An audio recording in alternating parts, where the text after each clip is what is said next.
Hello, my name is Mark Barnett, and I decided to see He Named Me Malala for my film festival film that's required for this quarter.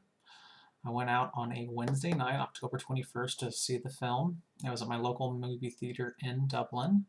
When I arrived there was only two others in line in the entire complex, and usually it's quite busy, but since it was Wednesday right after work, there weren't too many people.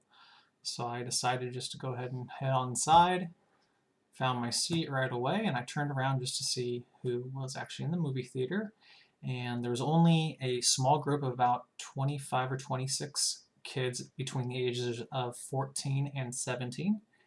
And there was one older woman, and she was behind them. And I thought it was a little bit odd because they're all sitting there not chatting too much, and they just looked very serious. Most of the kids were Asian American or white, and the teacher was just an older woman between the ages of 40 and 50, I'd say.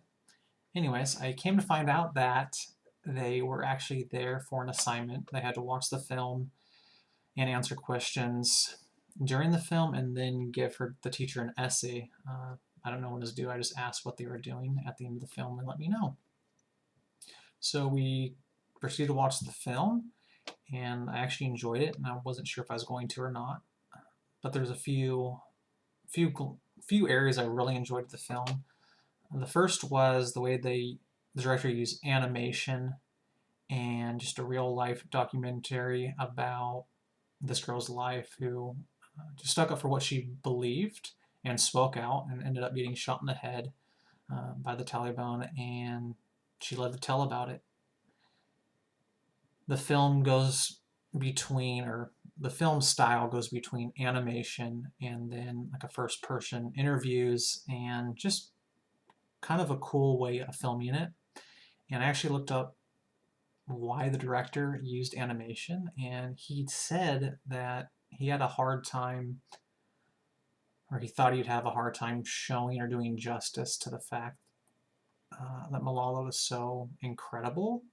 He just thought that a storybook kind of animation would do it better justice than trying to have someone or her act it out. But it really added depth to the film, and I enjoyed it a lot.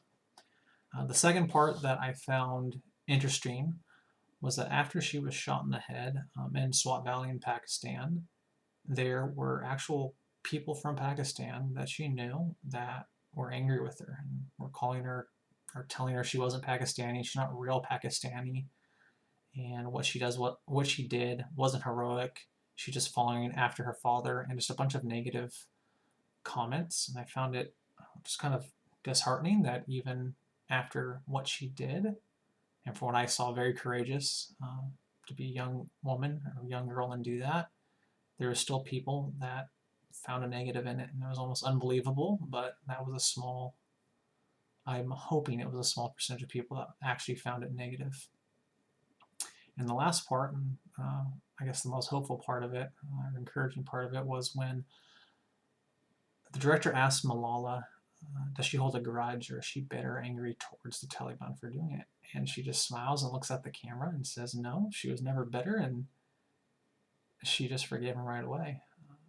I was just very encouraged by that, just in my own life, and kind of challenged at the same time to forgive others like she's forgiven. And yeah, I should just be forgiving people. So even though it wasn't intended to do that, or I didn't think it was a small challenge for me.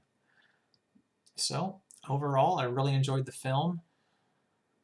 Like I said, I didn't think it'd be that enjoyable, but I'm glad I was forced to go and see it.